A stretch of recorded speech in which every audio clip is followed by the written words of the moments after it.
Welcome back to the ERL Formula E Series. Revo starts on pole from Tonelli, Gabo and Catfish.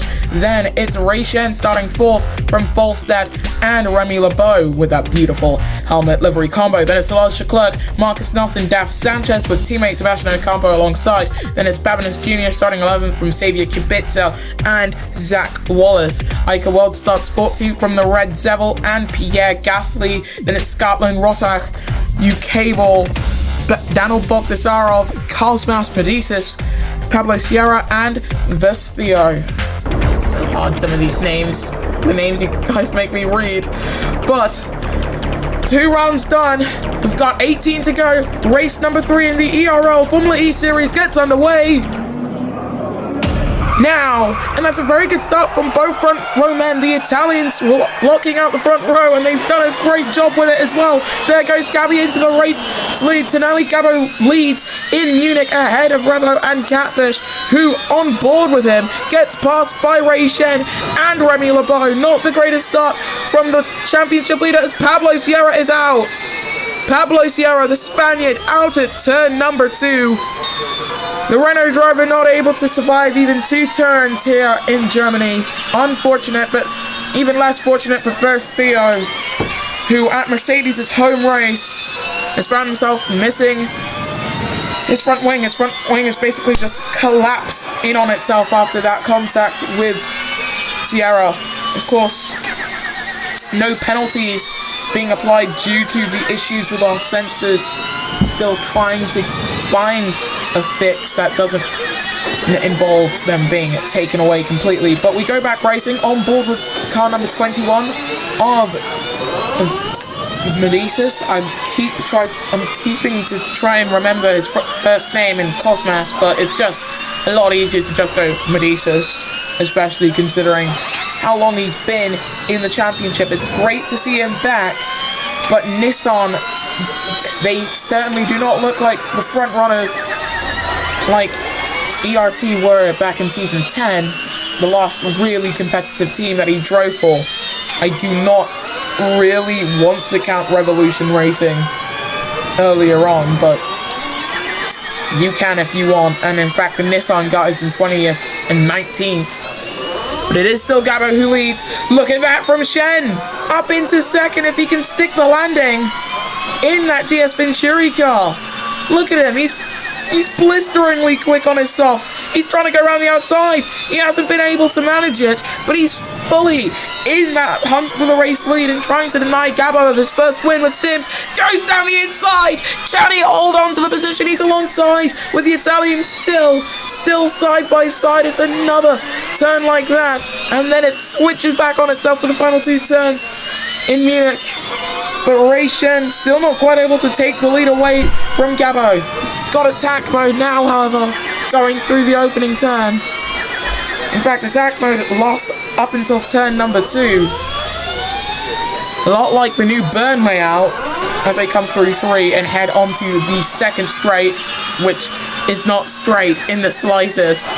Here comes Shen. We go on board with the DS Venturi driver. He goes alongside Gabo, makes a lunge. Can he hold on to the position? Goes down the inside and takes the lead for the first time in his career. Rayshen leads an ERL Formula E race, but it's short-lived as Gabo swoops right past him.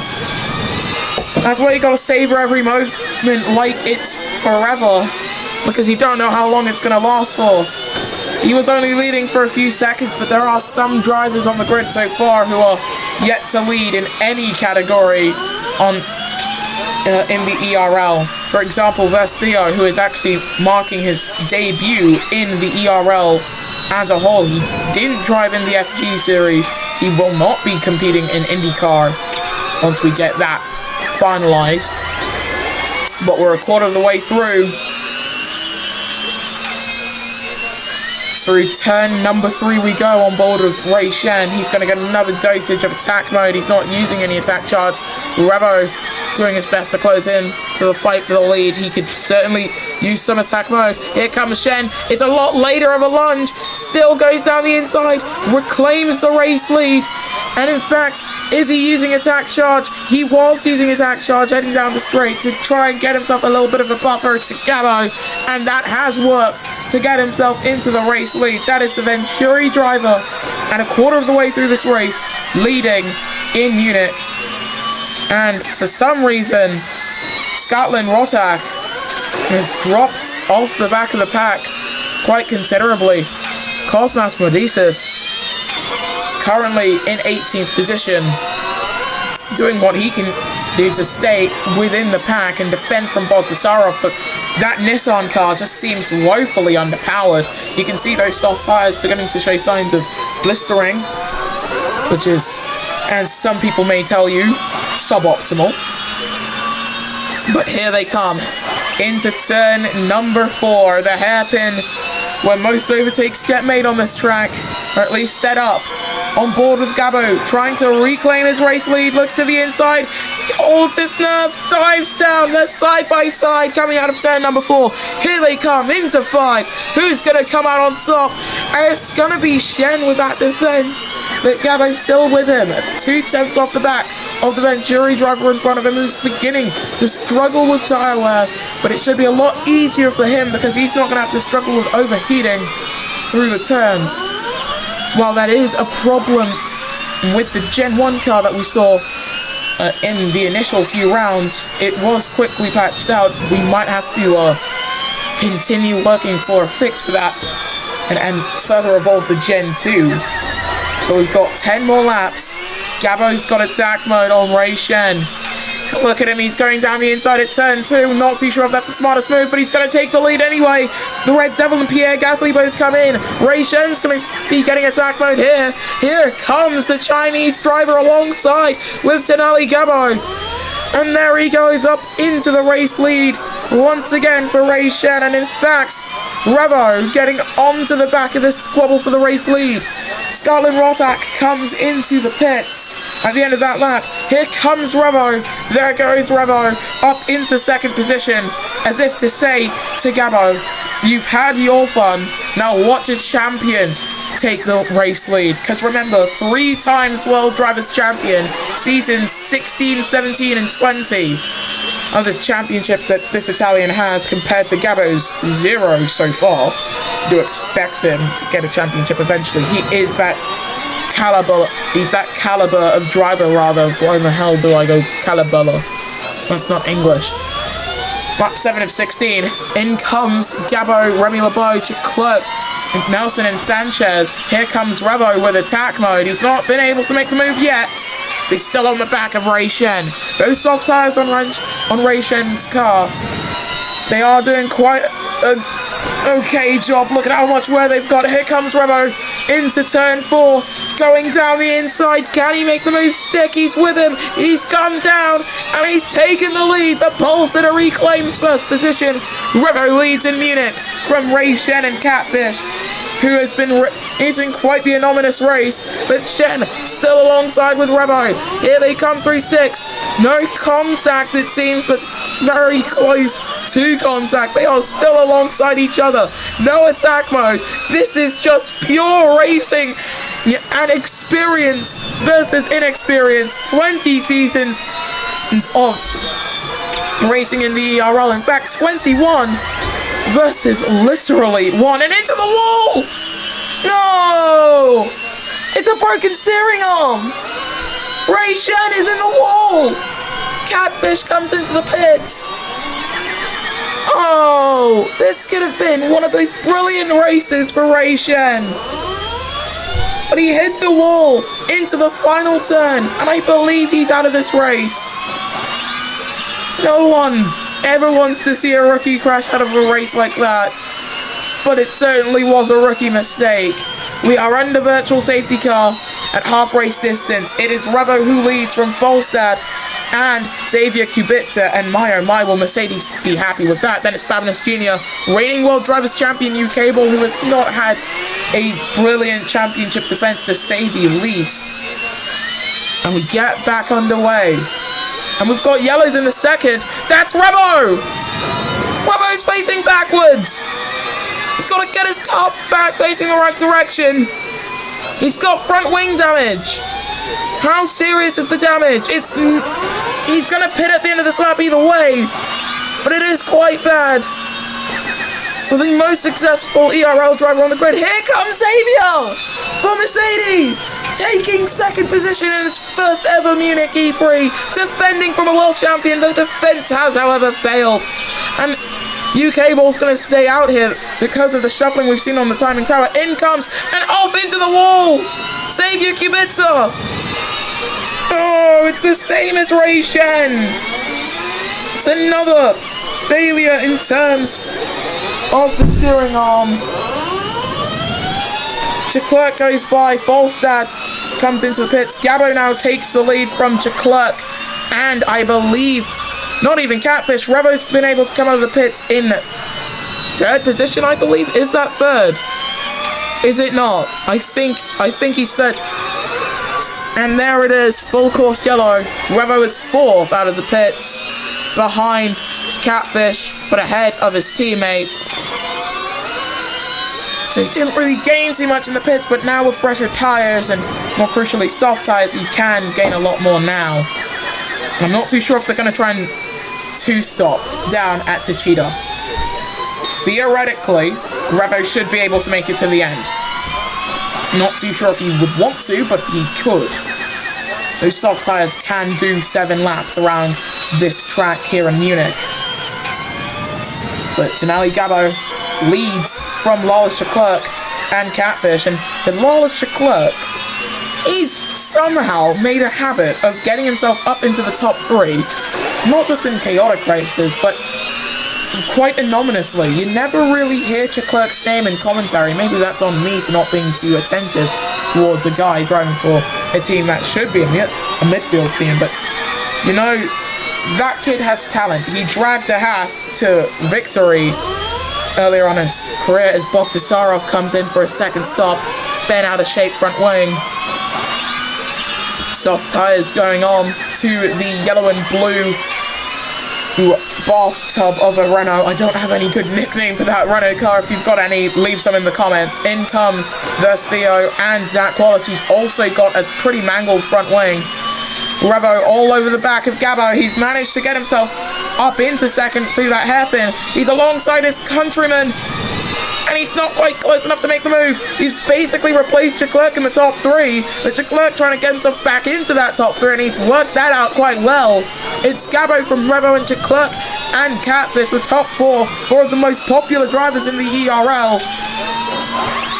As we look back with Tenali, whose countryman in Revo, both of these drivers Italian, fighting him for the race lead. Catfish further back, fighting Leclerc, fourth, third position. In fact, here they go, side by side, between Revo and Gabo. Through turn 2 they go, and it's Revo who claims the race lead. Catfish now up into third. He's going to get another dosage of attack mode from his own teammate. He could try and go for the race lead here, but here comes Gabo. He's closing in.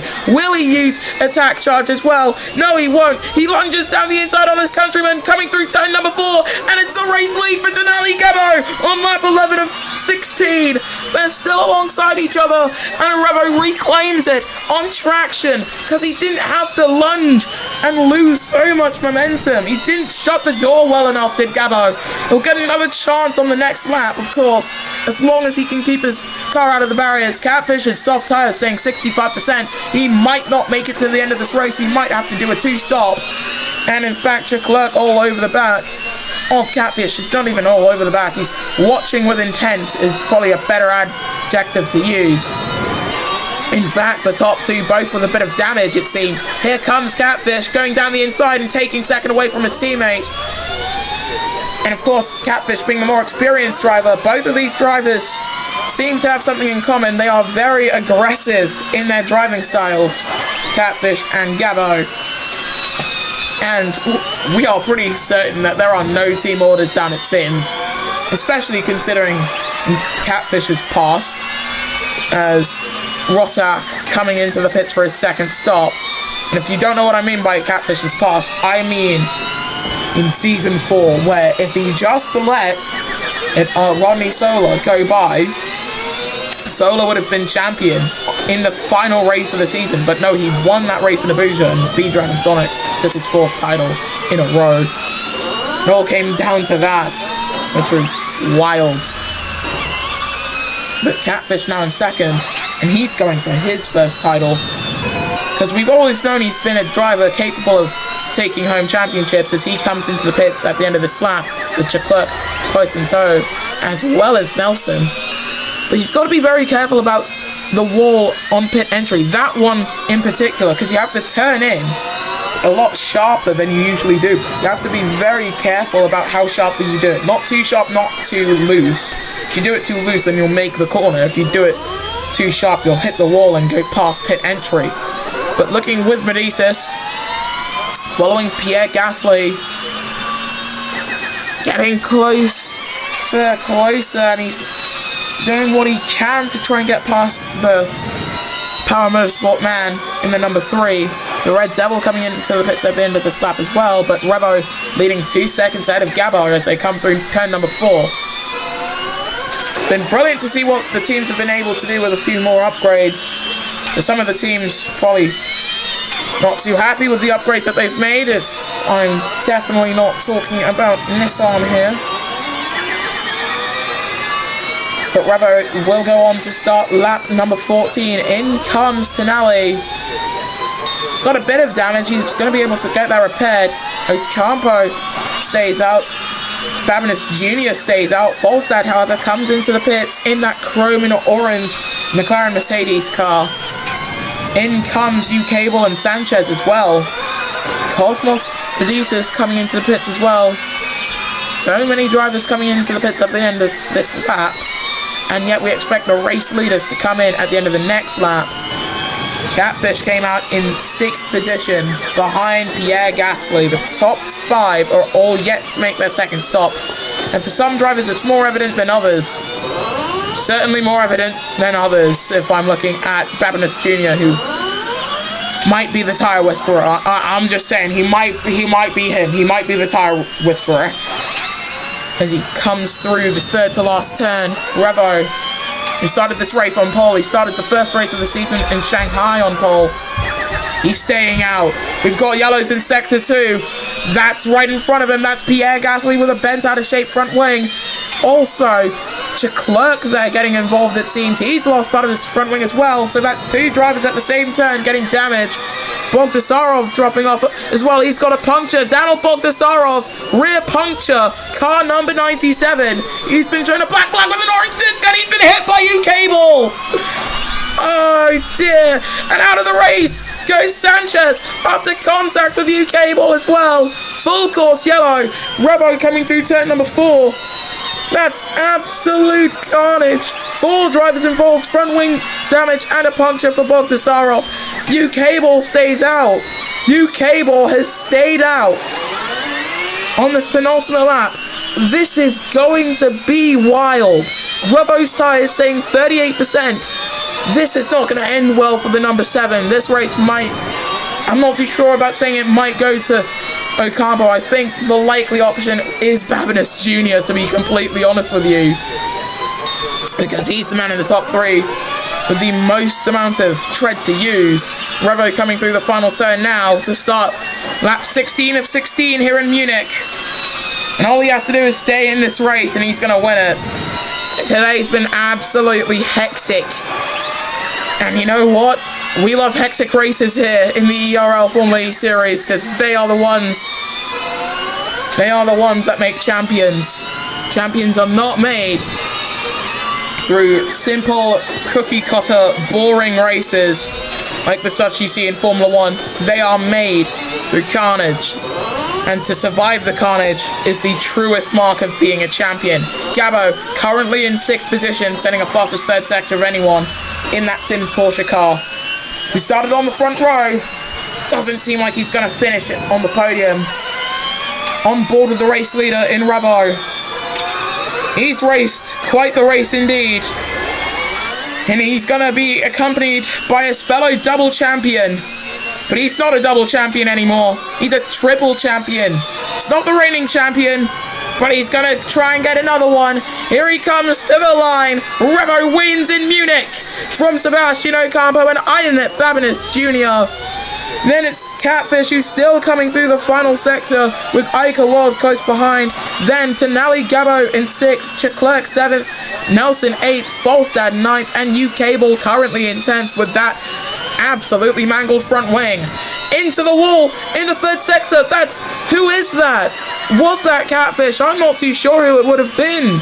But we saw a yellow flag, Scabo saving a fastest lap, 102.8. That's going to help his team, Sims Motorsport, and their bid for the championship as U-Cable comes across the line, taking his first points of the season.